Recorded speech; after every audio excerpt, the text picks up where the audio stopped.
kinabahan na ako kanina eh. Tapos, ang ganda ng suot. Sorry, nakakot mo lahat. Sige. Ingat ka. Thank you, congrats din sa'yo, ha? Ate, ito yung gusto kong pantulog eh. Oh? Kita ko to sa mall eh. Bibiling ko dapat kaso ang mahal. Naku, napasama pala yan sa inimpake ko kanina. Yan kasi yung mga gusto niyan na sinusuot kong pantulog, yung mga sexy. Teka, di ba uuwi na yung boyfriend mong si Man? Kailan ulit? Sa makalawa na. Pinaalam ko na yun kay Lola na sa atin muna siya mag-stay habang nagbabakasyon pa siya sa trabaho niya. Lods! Picture naman tayo. Sige.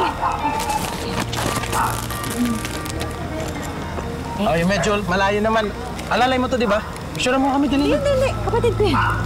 Ano sabi mo? Kapatid. Ha? Talaga? Kapatid mo? Hindi kayo magkamukha. Layo. Alam mo kung sino pa talaga yung mga mukhang maasip, no? Sila pa yung may lakas mandaot. Gusto mo makatikim dito? Ano ba, kuya? Ano? Kuya, naman, kapatid ko. Bakit po? Umalis ka doon. Ayos ka! Uli naman, oh. Ikaw rin naman eh. Dito ka. Tawad. Ayos ka. Kung bakit ako, ano ka pa, ha? Kainis ko. Sawang-sawa na ako na laging ikaw na lang yung maganda. Tapos, lagi nilang sinasabi sa akin na pangit ako.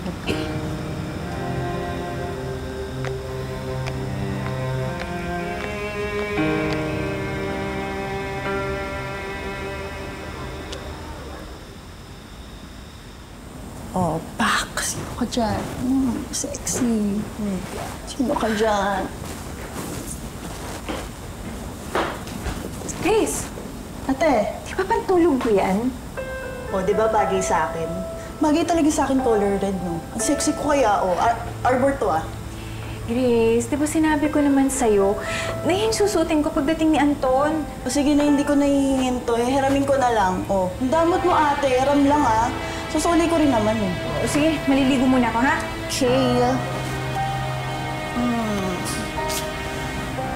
Yes. Sexy.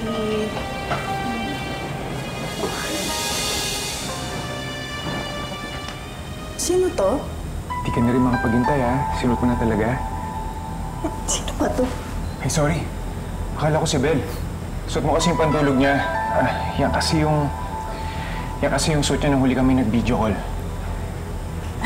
Si ate naliligo lang. Ang pogi mo pala, no? Sa vid ko lang kasi kita nakikita, eh. Thank you. Tingnan mo. O, di ba? Bagay sa akin. Sexy ko, di ba? Mas sexy kasi ako kay ate. Tingnan mo yan.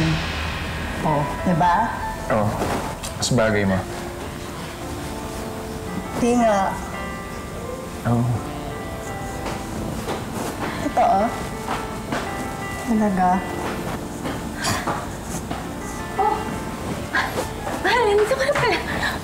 Naku, makaligo ko lang. Pasensya ka na. Napakilala ko na pa. Si Grace nga pala yung kapatid ko. Grace, si Anton, boyfriend ko. Hello. Teka nga. Hoy, yan pala yung suot mo. Magbihis ka nga doon. Ikaw ba nakatapis? Nakaligo ko lang. Magbihis ka doon. Kamusta naman ang biyahe mo? Okay naman, maayos. Maayos. So, Okay ka naman. Gutom ka na ba? Kailangan Oo. mo pagkain mo. Kung pwede, makikain sana ako. Sige, mamaya. Dadating mo na lang si... Kumis din kita. Ay! La! Si Anton nga pala, boyfriend ko. Hello. Lala ko. Diba? Ay, tama-tama. May tinake out ako para sa punan natin. Gahain na ako, ha? Oo. La, tulungan na kita. Sige. Dito ka na muna, ha? Tulungan ko na sila lahat. Sige.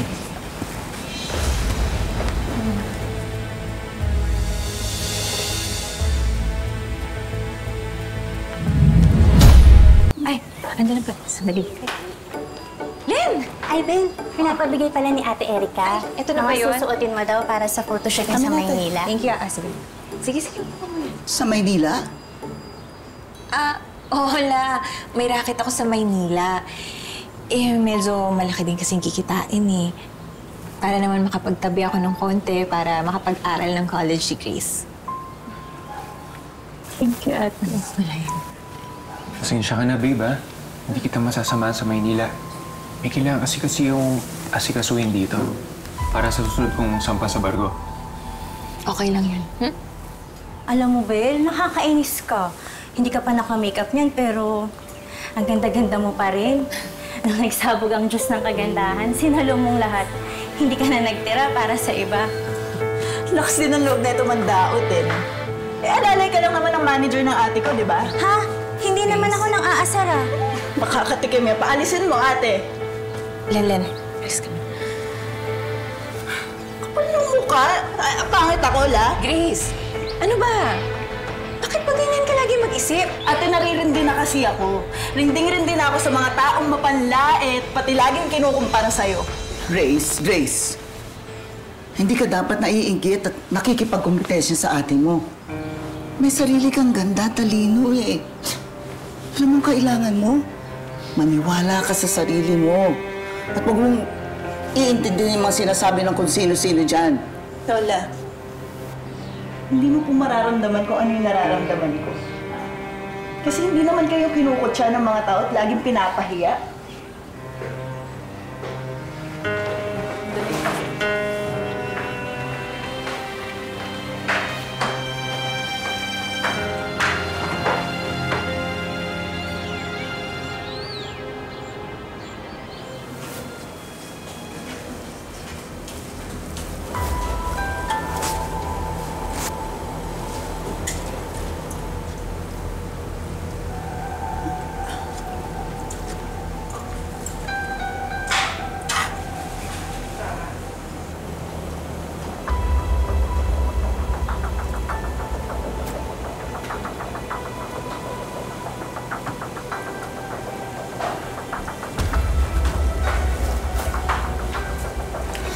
Sabi pala ni ate, mukhang matatagalan siya sa Maynila. Kasi bigla daw dumami yung racket niya dun eh. So, ibig sabihin, hindi lang siya 1 linggo mawawala.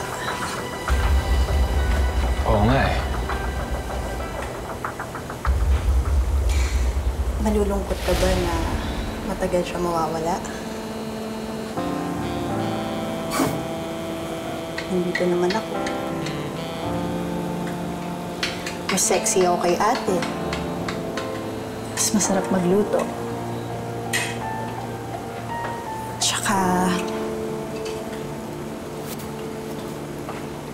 mas magaling mag-alaga.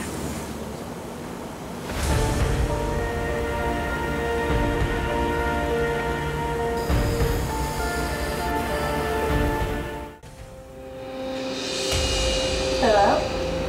Oo, masarap.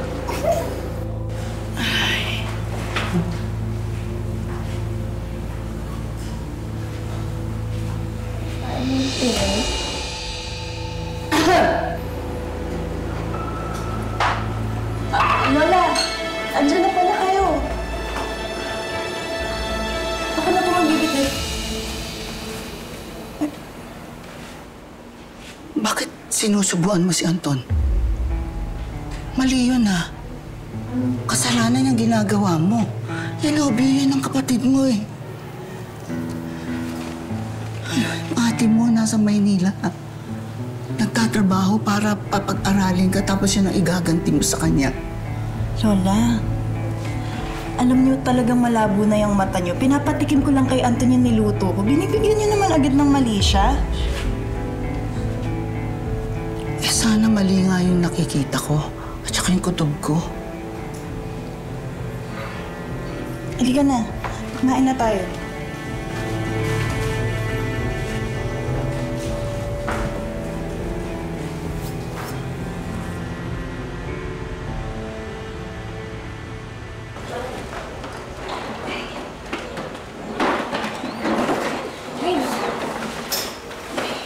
Sigurado kung magugustuhan to ni Grace, pasalubong ng mga damit sa kanya. Grace? Mahal?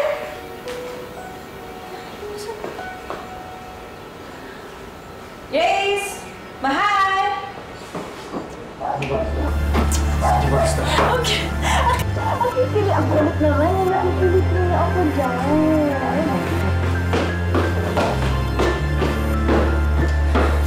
Kikili ang kulit naman. Nakikilit niya ako dyan.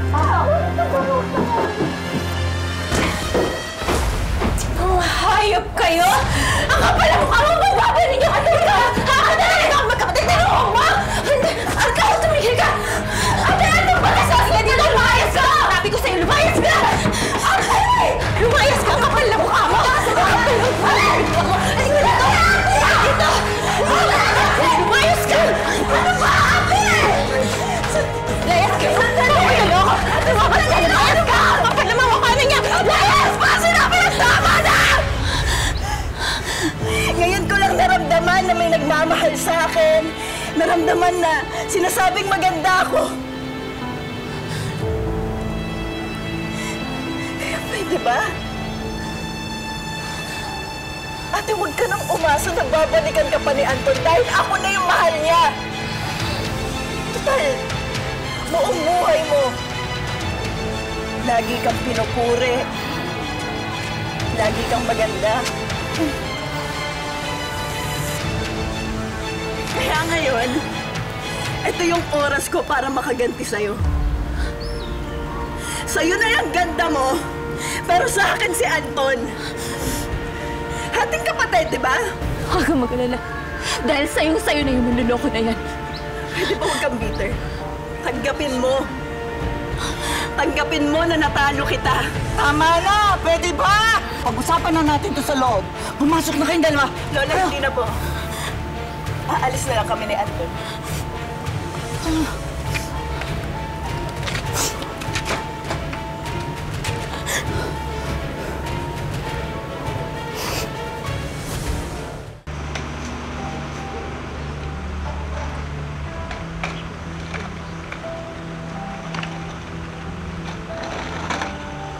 Ang lalaki, napapalitan yun.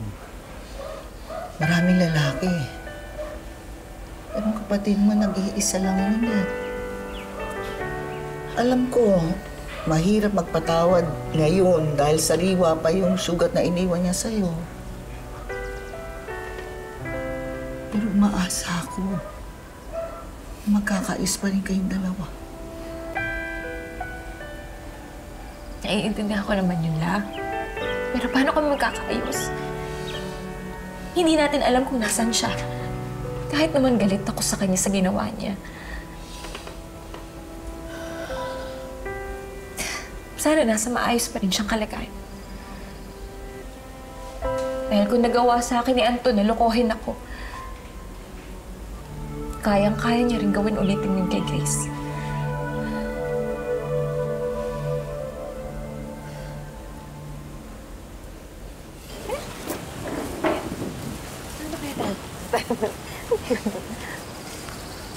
Grace?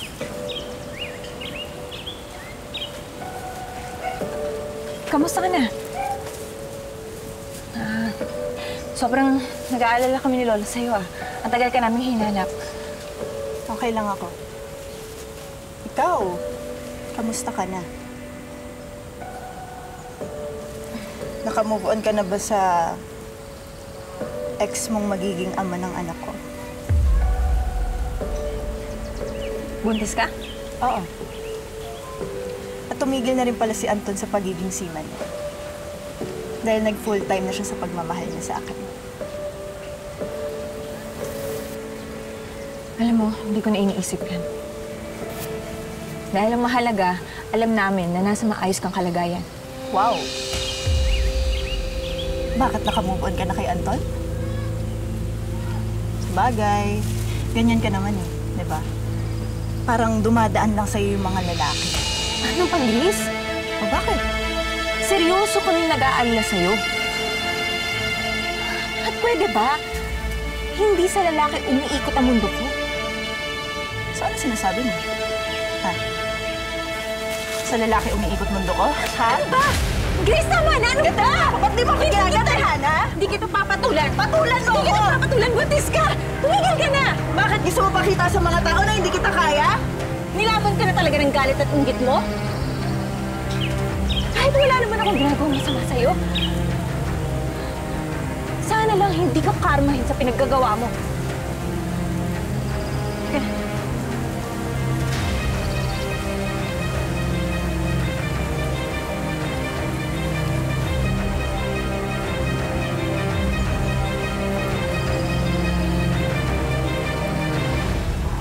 Namiss mo na naman ako, no? Ako pa mo naman. Kasi ako na lang eh. Uy, oras na. Sige na. Maabutan ka ni Grace. O, teka! Sige na. Akin na lang to, ha? Sige, dali mo na. Maabutan ka. Paparating na siya. Dali. O, batsa ka. Huwag ka dyan. O, bakit? Masasalubungan mo. Makikita ka. Huwag din dyan. Dead end dyan. Eh, di saan ba? Dito sa likod. Pumunta ka. Dali. Bilisan mo!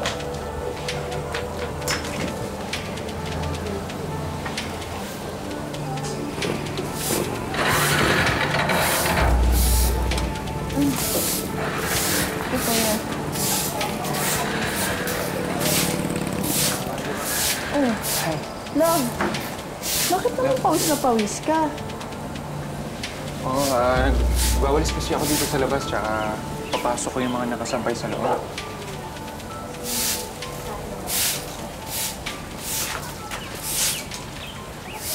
Love, nakita mo ba yung paborito kong pantulog dito? Pantulog? Wala pa naman akong pinapasok na mga nakasampay sa loob. Ako, baka ninakaw ng kapitbahay yun, ah. Sino naman kukuha nun? Dahil agad!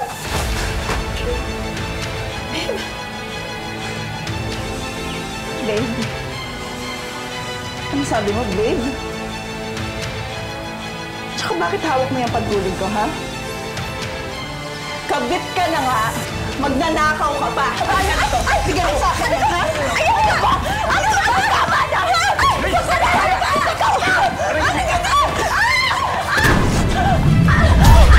Sandali! Ba't mo sinipa? Buntis yan! Hindi mo man mahal yung babaeng yan eh! Ba't kasi hindi mo maiwan? Alam mo, ayaw ko na sa'yo. Tigil na natin to! Sandali, babe! Dad! Huwag mo umiwan! Anton! Anton! Anton!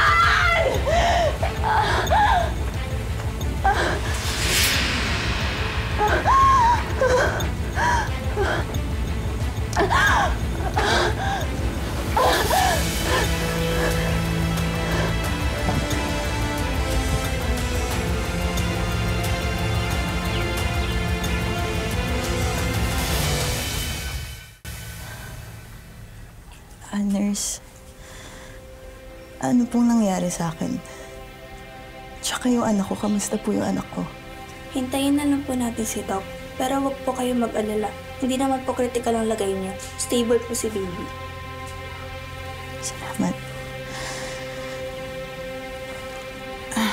Nawalan kasi ako ng malay eh. Apo ko. Ano bang nangyari sa'yo, ha? Sobrang nag-alala kami ni Lola sa'yo.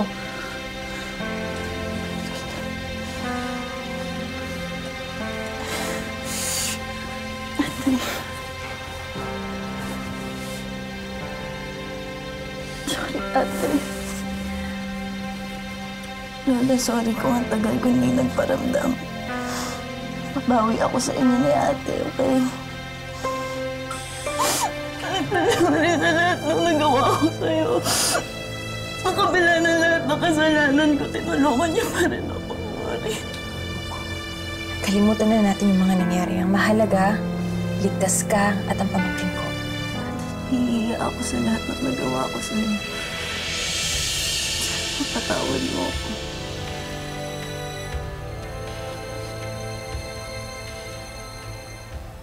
Natutunan ni Grace na walang idinulot ng maganda at magdala pa ng karma ang inggit na kinimkim niya sa atin niya. At sa kabila ng kanyang mga kasalanan na napakahirap na mapatawad, nanatili pa ring wagas ang pagmamahal sa kanya ng kanyang pamilya. Mga kapuso, ngayong Sabado, may espesyal na karakter kaming isinama sa ating kwento. Siya po ang ating mystery wisher at ang kwento ng kanyang buhay ay may hawig o pagkakatulad sa napanood niyong kwento. Nahulaan niyo na ba kung sino ang ating mystery wisher? Napanood niyo na siya kanina. Sino kaya siya? Tama kaya ang hula niyo, mga kapuso? Kinabahan na ako kanina eh. Tapos, ang Ang bida natin ngayong araw ay walang iba, kundi ang kontesera sa mga pageant na si Ara. Malaking ambag daw para sa personalidad ni Ara ang pagsali sa mga pageant. So, sumali ako sa pageant kasi natulungan niya ako sa pag-aaral ko. Kaya ako nainganyo sumali kasi sa mga cash prize na nakukuha ko. And then, ginamit ko siya na pambaon, pamproject, ganyan. Ang buhay daw ni Ara ay gaya ng isang laban sa pageant. Hindi sa lahat ng pagkakataon ay naiuwi niya ang corona. Pero kung may isang pagkatalo na hanggang ngayon ay iniinda ni Ara, ito ay nang pumanaw ang kanyang pinaka-number 1 supporter, ang kanyang ina. Kung nandito siguro si Mama, feeling ko siya yung number 1 supporter ko, siya yung magiging backstage mom ko. Matapos maulila sa ina si Ara, kinuha siya ng kanyang ama sa Samar. Ayon kay Ara, yun ang unang pagkakataon na masilayan niya ang kanyang ama. Nung nalaman ko na may family palang iba yung papa ko, syempre nasaktan ako ng sobra kasi hindi ko akalain. Ang buong akala ko nag-work lang siya doon para may pangsustento sa akin. Yun pala, may family pala siyang iba doon. Hindi nagtagal, umalis din si Ara sa poder ng kanyang ama dahil sa hindi nila pagkakasundo ng bago nitong pamilya. Mabuti na lamang daw ay may mga kamag-anak siyang nagmagandang loob na tumulong sa kanya. At simula noon, natuto na si Ara na tumayo sa kanyang sariling mga paa. Dumating sa point na kailangan ko nang pumasok sa iba't ibang part-time job. Doon na ako na-udyok na mag-tutor. So at the age of 16, nag-tutor na ako para may pambaon ako kinabukasan. Dahil sa pagpupursige ni Ara, nakapagtapos siya ng pag-aaral sa kolehiyo. At ngayon, isa na siyang lisensyadong guro at nagtuturo sa isang pribadong paaralan sa Bulacan. At kahit may hanap buhay na si Ara, nasa puso pa rin daw niya ang pagpapageant na nagsilbi niyang munting kasiyahan sa buhay. Naging coping mechanism ko yung pagsali sa pageant, ganyan. Yun yung naging escape ko doon sa malungkot na experience ko sa bahay namin. Doon ko na-express yung sarili ko sa pagsali ng pageant. Excited na akong makilala ang ating mystery wisher. Kaya naman ngayong araw, the spotlight is yours, Ara.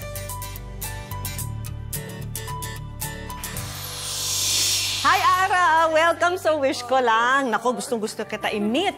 Yung mami mo ba, naging maybe inspiration sa'yo? Lagi ko po siyang iniisip kapag sumasali po ako sa pageant. Kung may masasabi ka sa mami mo, ano yon? Gusto ko pong sabihin na sana po proud siya sa akin.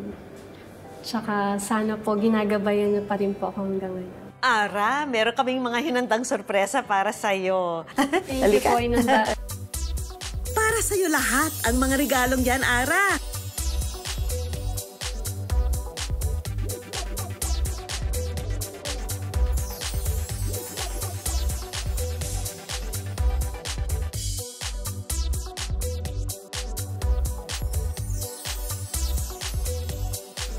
Wish ko lang savings para sa'yo. Thank you so much po sa opportunity. Sobrang appreciate ko po. But wait, there's more! Hindi pa rito natatapos ang mga sorpresa natin para kay Ara. Ang kaibigan nating Sparkle Beauty, fashion and lifestyle vlogger na si Kat Arambulo Antonio naman ang bahala para sa iyong ultimate beauty queen makeover experience. Thanks, Vicky. This is gonna be a full day of glam, beauty, and life lessons. Ako na bahala kay Ara. Hi, Ara. Finally, nice to meet you. I wanted, syempre, of course, you to experience what I experienced also. Hello, welcome, Miss Kat. Hello, Teacher Ara. So we'd like to welcome you here at Ivy Clinic.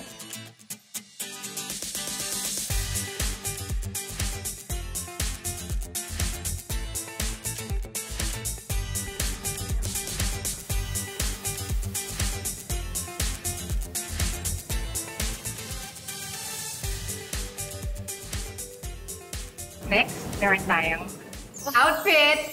Guys, Arabella.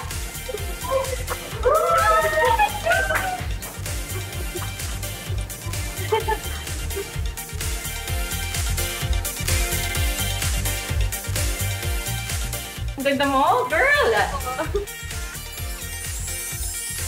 Thank you so much. Kasi po after more than a decade, parang ngayon ko na lang ulit na-feel yung mother love ko. Miss Vicky, maraming salamat and I hope your wish is granted. Mga kapuso, lagi po nating tatandaan, hanggang hindi tayo napapagod humiling at maniwala, hindi tayo mapapagod lumaban sa buhay. Para sa iba pang mga kwentong itinampok ng Wish Ko Lang, i-follow lang po ang Facebook page ng Wish Ko Lang at GMA Public Affairs. Mag-subscribe na rin sa GMA Public Affairs YouTube channel.